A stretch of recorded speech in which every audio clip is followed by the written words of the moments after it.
आज हम सीखेंगे सेल फॉर्म के अंदर आइटम रिटर्न कैसे की जाती है।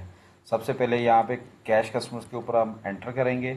उसके बाद आइटम सिस्टम आ जाएगा आइटम सर्च के ऊपर। यहाँ पे या तो आप अपनी आइटम को स्कैन करें, ठीक है, बारकोड से, या आइटम का कोड लिखें। अदरवाइज आपके पास ना तो स्कैनर है या आपको कोड याद नहीं है तो जस्ट सिंपल यहाँ पे कीबोर्ड से एंटर करेंगे तो आपकी नेम वाइज लिस्ट ओपन हो जाएगी।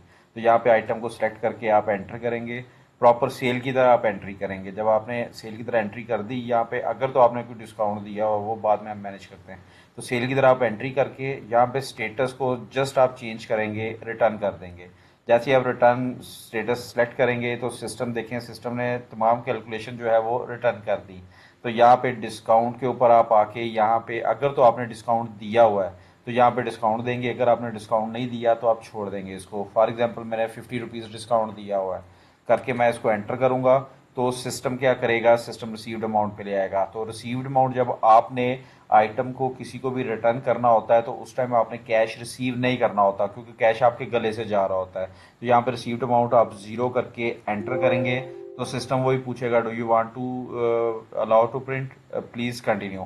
आप प्रिंट का बटन दबाएंगे तो सिस्टम प्रिंट निकाल देगा। अगर आप कैंसिल करेंगे तो सिस्टम इसको कैंसिल कर देगा। क्योंकि मेरे प्रिंटर नहीं लगा हुआ तो इसलिए मैं इसको कैंसिल कर रहा हूँ। जैसे आप करेंगे इसको तो प्रिंट आपका निकल आएगा और सिस्टम बैलेंस निकाल देगा -16,000। तो आप ये उसको पैसे कस्टमर को रिटर्न कर देंगे। तो यहाँ से नए रिकॉर्ड के लिए आप क्लियर करेंगे तो सिस्टम आपको क्लियर कर देगा। ये तो है एक प्रॉपर विदाउट बिल। अगर कोई कस्टमर आपके पास आता है चीज़ आइटम रिटर्न करने के लिए, उसके पास बिल मौजूद नहीं है तो ये रिटर्न इस तरह पड़ेगी। अगर कोई ऐसा कस्टमर आपके पास आ गया आइटम रिटर्न करने के लिए और उस कस्टमर के पास बिल मौजूद है, तो जस्ट आप यहाँ पे बिल नंबर पे क्लिक करके वो बिल नंबर आप लिखेंगे। फॉर एग्जांपल ये मैंने 5 लिखा है, लिख के आप एंटर करेंगे तो सिस्टम साथ ही उस बिल नंबर को शो कर देगा, ठीक है।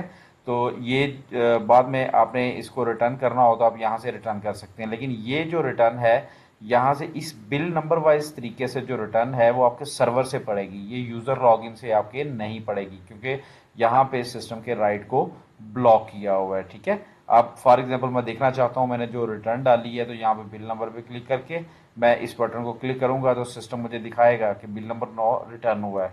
एंटर, दोबारा एंटर करूंगा तो उसका मुझे सारा रिकॉर्ड आ जाएगा। थैंक यू, अल्लाह हाफिज़।